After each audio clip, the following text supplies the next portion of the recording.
We got Mr. Baller, man. Hit y'all with another Mr. Baller video. Y'all love these Mr. Baller videos. I ain't gonna care. Y'all be loving these videos, ain't. Hey, I'm starting to like them videos too. And some videos before I start reacting to them, I done seen. So if I don't react, more like the longer videos. Like I done seen all the longer videos he had. Them bitches busting. I need to start reacting to his podcast. His podcast, them stories on there hit different. I ain't gonna lie to you. I need to see that he post something. Doing that motherfucker. But anyway, we got Mr. Baller, man. Give your 100 likes, man. I mean, you just seen your ass right there just watching and you ain't like it. Go to hell. Like it. If you don't like it, you a hater. Something. You know what I'm saying? You just watching me just to be watching me. You ain't even like it. You feel me? You a hater. No, yeah. Got Mr. Baller, man.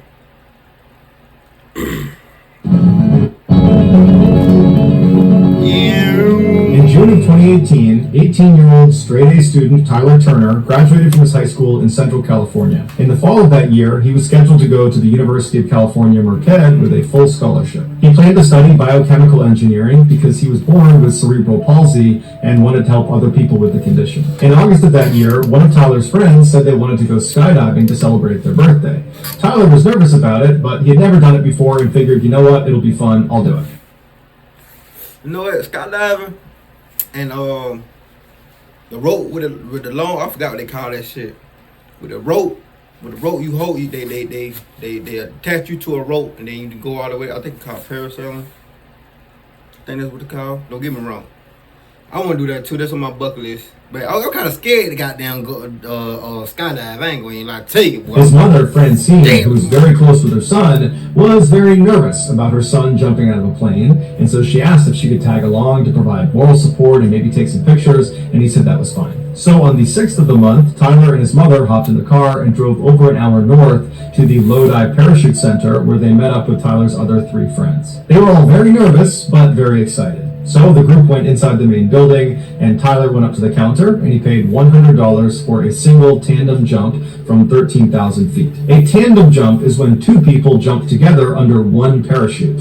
And so most commonly, you're going to have the instructor who's got the parachute on his or her back, and then on their chest, harnessed at 4 different points, is going to be their student or whoever they're jumping with, and they don't have a parachute. They're just tethered to the instructor who has the parachute. And so in this case, Tyler would be strapped onto his instructor. And so the advantage for Tyler as a first-time jumper is that he would not need to do anything once they're in free fall. The instructor would be 100% in control of keeping them steady in the air, of pulling the parachute, of dealing with any malfunctions, of flying the canopy, and of landing. It's all done by the instructor. After paying, Tyler and his mother walked over and met his instructor, the guy he'd be strapped onto. It was a 25-year-old man named Young Kwan who told him he had jumped over 700 times. And so Young told Tyler that he needed to watch a safety video. That nigga done what? That nigga done jumped 700 times, cuz. I know they pay him good. God damn. Before they did anything else. And so Tyler and his mother walked into the room, they sat down, the TV turned on, and a very simple safety video came on. And partway through it, another instructor walked in and just turned it off and told Tyler and his mother, you've seen enough, you guys can go. Francine was a little bit alarmed at this behavior. Red flag, bitch ass. No, I'm watching the instructions. If anything go wrong, I'm gonna remember this day. Like, yeah, you remember when you turned it off? Yeah, so, yeah, anything happen gonna be on them. I ain't gonna lie. Because it seemed odd to skip over safety when you're jumping out of a plane for the first time, but she figured, you know what, they must know what they're doing, I'm sure it's fine. Just before 10 a.m., Yong helped Tyler get into his tandem jump harness that would allow him to connect onto Young's chest. And then afterward, Tyler walked over to his mom, gave her a big hug, told her he loved her, and then he departed his mother and walked his way over to the staging area where he and the other jumpers that included his friends were waiting for the plane to start so they could actually board. While they waited, Tyler was really nervous, and his instructor picked up on it, and so to put Tyler at ease, he began filming Tyler and interviewing him about his upcoming jump to kind of make light of the whole situation, and it seemed to work.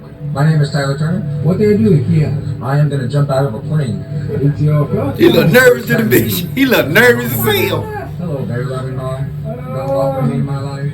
Hope more that she'll help me with more in my life, because I want to make it. Okay, we're going to make it. After they recorded this video, the plane was ready to go, so it was time to start boarding, and so Tyler and his instructor walked over, but Tyler stopped on the tarmac, he took a knee and prayed, and then he stood back up, he turned to his mother, he waved one more time, and then he boarded the plane. After a little while, the plane took off, and then after a little while longer, it was up at 13,000 feet, flying in circular patterns, and that's when Francine started looking up, looking for her son, and at some point she started seeing jumpers come out of the plane. And they were so far away, she couldn't possibly make out who was who. And so as the jumpers began pulling their parachutes, and all the different colored parachutes are lighting up the sky, she was trying to remember what color her son's parachute was, but she couldn't remember. And so she asked the other people that were watching, that were relatives or friends of the people up there, if they knew what color her son's parachute was, but nobody knew. As they got lower and lower, and you could actually start to make out who the jumpers were, she didn't see her son. And that's because her son's parachute never opened, and unfortunately his instructor, Yong, was not able to fix the malfunction or fire off the reserve, and so they both crashed into the ground, killing them both instantly. Tyler's family sued the owner of the parachute. I don't even want to go parachute no more. I just threw that shit out the window. I ain't gonna. Hey, just throw it. Just throw the bitch out the window, man. Ain't no way. Facility after they discovered Tyler's instructor, Yong, was not even certified to be an instructor, and so would not have received any of the required training on how to handle parachute malfunctions, and the owner knew about it. Investigators also discovered that 20 people owner knew about it. had died skydiving at this facility under the same owner, a ridiculously high number of fatalities that most people involved are attributing to the owner's general disregard for safety. And ultimately, a judge agreed with that sentiment and awarded the Turner family $40 million from the owner of this facility. It ain't gonna bring him back though. In 1962, Chalino Sanchez was born into a poor family in the Mexican state of Sinaloa. When he was just 15 years old, one of his sisters was assaulted by a very rich and powerful man in their town, and so he never got punished for it. 2 years later, when Chalino was 17, he saw this man at a party, and he walked up to him and shot him in the head, killing him instantly. After the murder, Chalino fled to Tijuana before ultimately crossing the U.S. border into Los Angeles, where he stayed with his aunt. He worked odd jobs like picking vegetables and selling cars before he ultimately went into business with his brother, who was back in Mexico, and he worked with him to smuggle Mexicans into the U.S. But that operation stopped in 1984 when his brother was murdered in Tijuana. To commemorate his brother, Chalino, who always loved music, wrote a song about him. And he formatted the song in the typical Mexican ballad style called corrido, but his lyrics were graphic and gritty. Kind of like hip-hop. When they wrote a corrido. Chalino spoke honestly and openly, not only about how his brother was killed, but also the struggles of living around drug trafficking and violence in Mexico. Shortly after writing the song, Chalino wound up in jail in Tijuana, Mexico, and while he was there, he would sing the song he wrote about his brother, and other inmates heard it and loved it. They'd never heard a corrido sung like that, and so they asked Chalino if he would write songs about them and their exploits. Soon, Chalino was being commissioned by all these inmates in this prison to write their songs in exchange for money and for favors. When Chalino got out of prison, his unique songwriting abilities had spread beyond the prison walls to other criminals and drug traffickers and kingpins in Mexico, and before long, Chalino was being approached by those people to write their songs. His corridos pioneered a new subgenre of music called narco corrido for their ties to the narcotics industry. Some people today compare the style and lyrics of the narco corrido to gangster rap. By 1987, Chalino's music was not just being shared amongst his paying clients. It had spread into Los Angeles and all over Mexico and was becoming very popular, even though it wasn't being played on the radio because radios thought his lyrics were too graphic. And so it was spreading largely because of word of mouth and because Chalino himself would go to car washes and street corners and he would sell his cassettes to anybody who would take them. By 1991, Chalino was so famous that he actually went on tour. Oh shit, the Don! The venue would be completely sold. Oh, that nigga met the Don! Hey, I wish I could show y'all my picture, you know what I'm saying? It's the R.I.P. Tupac, you feel me? Motherfucker back over the Don, nigga. I wish I could see the big ass. If y'all got my Snapchat, y'all, you know what I'm saying? I know, y'all see the big ass. But given what his narco corridos were about, largely about drug trafficking and the people that are involved in that ecosystem, the people that would actually come to his performances were often rough and dangerous people, or were at least tied to rough and dangerous people. In 1992, when Chalino was performing in California, while he was on stage, this 33-year-old guy rushed onto stage with him and drew a gun on him, and Chalino, who was always carrying a weapon himself, drew his pistol and fired at this guy first. And then what ensued was this crazy gunfight on stage, practically point blank, between Chalino and this guy. And they both managed to shoot each other. Chalino got shot in the lung, and this guy got shot in the mouth. They didn't both survive, but 8 audience members also got shot, and one of them actually died. This made international headlines, and by all accounts, should have devastated Chalino's career. But in fact, it had the opposite effect. It made him 10 times more famous because Chalino, he was representing narco-corrido music. And so in being the face of that, he kind of represented drug trafficking and criminals and outlaws all over Mexico. So instead of making that look bad, they made him look good and get more rep, basically.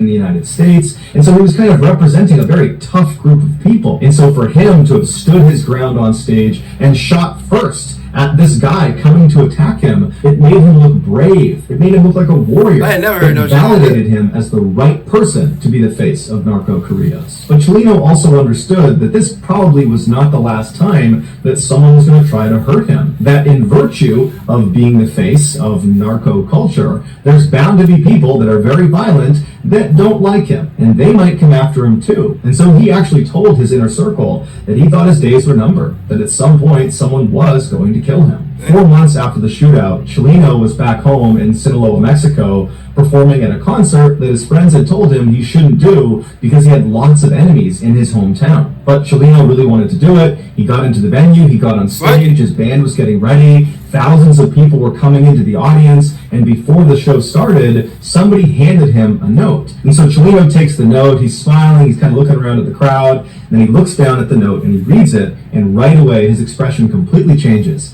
He looks distressed, he rubs his brow, he frowns, he kind of looks up at the crowd like he's looking for someone, and then he just goes blank in the face, and he's looking out like he's looking past the crowd. And it's this long period of time where he's just blank staring into the audience. And then all of a sudden he just snaps out of it, takes the note, puts it in his pocket, picks up the microphone, and proceeds to give one of his best live performances to date. After the concert was over, Chalino made a special effort to say bye to everybody in his band. He said bye to some people in the crowd, and then finally, after this kind of long, drawn-out goodbye, he walked out the back door. Shortly after, he was kidnapped, tied up, and then shot in the back of the head, execution style. It would turn out that note he received on stage was from his killers, who we don't know exactly who they are still to this day, but I would have stayed in that bitch and performed every motherfucking single song that was in that bitch.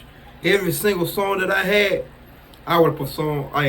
Hey, boy, I would have been. Hey, boy, I would have called everybody over. But hey, boy, come. You know what I'm saying? I would have performed every motherfucking single song I had in that bitch. I don't give a fuck. It was the back end would have been free.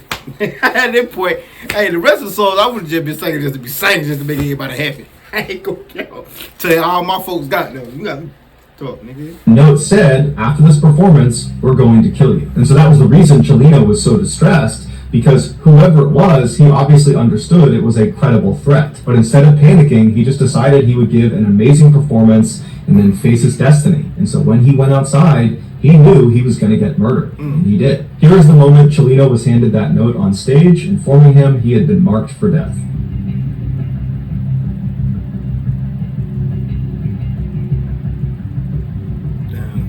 Start swinging instantly, boy. Who the fuck handed him the note? Get that motherfucker. Duh.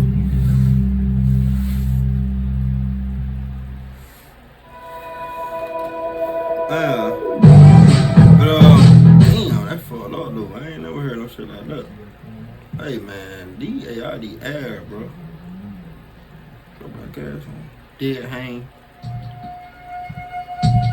Despite the fact that today there is already tons of shocking content on the internet, there is still something truly insane about Wu Yong's videos. In 2017, Wu was a 26-year-old climbing enthusiast who was dubbed China's first rooftopper. A rooftopper is someone who, usually illegally, climbs onto rooftops, planes, smokestacks, skyscrapers, or any other really high, dangerous location. Almost always, these daredevils are going to these incredibly dangerous locations in order to capture footage of themselves so they can post it to the internet in hopes that it goes viral and they become famous and make a bunch of money. But because there are so many people competing for the internet's attention, rooftoppers really need to push the envelope if they want to stand out and make it big. And Wu Yong did just that, and the internet rewarded him with millions of followers and hundreds of thousands of dollars. Most rooftoppers would go to the tops of these incredible locations and then take selfies of themselves standing there posing at the top. Wu would do that, but he also did a couple other things that nobody else was doing that kind of became his trademarks. The first one was he would dangle over the edge of the building or the crane or the antenna that he was holding on to, and he would do pull-ups, but he would keep doing them until he reached muscle. My weak ass fall. I ain't gonna need lie to you. I can't do no shit like that right there. My dumb ass would fall. Failure, and then would barely be able to pull himself back up to safety. Another trademark move is he would go to the top of these huge buildings and he would get right on the edge and he would do a handstand and then he would pull one arm back. So he's doing a one-armed handstand and then he would tilt his body as far as he could over the edge until he couldn't do it any farther and he let himself come back over to safety. And then perhaps the most difficult to watch trademark was when Wu would basically run up to the edge of buildings and stop just short. And he wouldn't just run to the edge, he would use a self-balancing scooter and go as fast as he could right to the edge of the building and stop just short. And over again, he'd go right to the edge and stop, where he's literally an inch away from... Whatever happened to him, I ain't gonna say he deserved it, but it was common sense. Why the fuck would you go on a... Well, you know what? I'm gonna let it play. Tumbling off the edge. Or he'd line himself up where he knew exactly how far he was from the edge, and he would do these really aggressive somersaults forward, and he would stop with his legs dangling off the edge of the building. And of course, all of these trademark moves were done without any safety equipment, and most times Wu did these stunts without anybody there to potentially pull him back up if he gets stuck. About 3/4 of the way through 2017, Wu had posted over 500 videos and live streaming clips to various social media sites, and he was starting to make some real money off it. On one video sharing site alone, he had made over $80,000 just from donations that had come in. And so it was clear this was becoming a career. But as the social media sites, and he was starting to make some real money off of it. On one video sharing site alone, he had made over $80,000 just from donations that had come in. Hey, on second thought, hold that. Hey, what building y'all want to see me standing off of?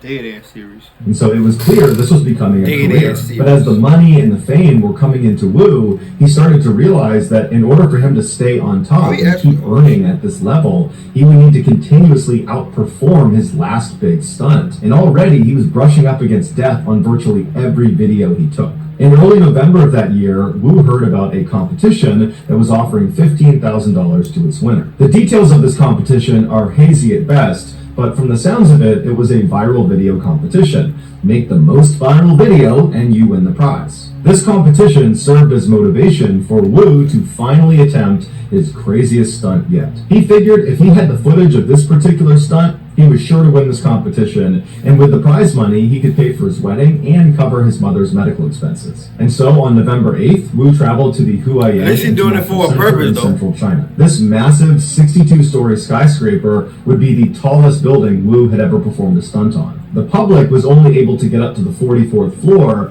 and so Wu had to take the elevator up to somewhere between the 40th and 44th floor, at which point he climbed out of a window and free climbed his way all the way up to the top, so 20 additional floors just climbing the side of a skyscraper. Once he got to the rooftop, he set up his tripod and his camera, and he turned on his live stream. And then he walked around and he began preparing himself for the stunt. Live stream viewers that tuned in would see Wu sitting on the edge of the skyscraper, and he's meticulously wiping down the edge of this building. It's the area he'll be grabbing onto to perform his stunt, which was going to be his trademark pull-ups. And so after several minutes of Wu cleaning this ledge, he begins to lower himself where his arms are still tucked up over the ledge. So he's not hanging, he's got his arms kind of anchored on the top. He's like testing the edge of this lip. and he kind of feels around and he can tell that it's not a good grip. It's not good enough for him to go down to a full extension. And so he pulls himself back up and he goes back to wiping down the edge. And from the looks of it, it seems like Wu is actually pretty nervous about this stunt. And normally when you watch Wu's videos, he doesn't seem nervous at all, even leading up to his stunt. But this one just seemed different. And so after again wiping down this ledge as much as he possibly could, he gets himself ready, lowers himself onto his arms, he lets his legs drop over the edge of the building, and then he goes to full extension. And from there, he does 2 complete pull-ups, and then after the second pull-up, he begins to try to pull himself back up to safety. But he's fatigued, and he can't quite get himself up over the edge. He starts to use his feet to try to use the glass to push himself back up, but he can't get a grip. And for the next 15 seconds, Wu is desperately trying to get himself up and over this ledge. He's trying to muscle himself up, but it's obvious he's completely fatigued. I mean, he did free climb almost 20 stories to get up there, and so it makes sense his arms would be tired, but there's nobody up there to help pull him up. And so after a while, he goes back to full extension because he can't do anything, and he looks down as if he's sizing up if he can survive this fall, which he obviously can't. And then the camera picks up a sort of whimpering sound that appears to come from Wu, and then he loses his grip and he falls to his death.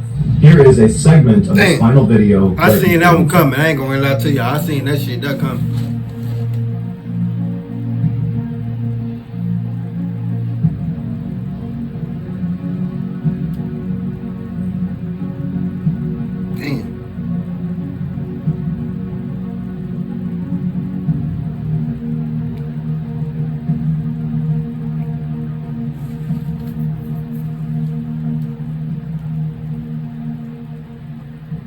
So that's going to do it, guys. If you found the secret in today's video, I ain't gonna lie, all these stories were crazy. The second one got me though, I ain't gonna lie to you, but damn. All of them crazy the motherfucker, really. Yeah, Mr. Baller did it again, man. That being said, give me your thumbs up, like, subscribe. Also, in the comment down below, y'all make sure y'all send me some videos y'all want me to react to, and I'll react to them bitches ASAP. That being said, see y'all motherfuckers on that video. Let's ride, man.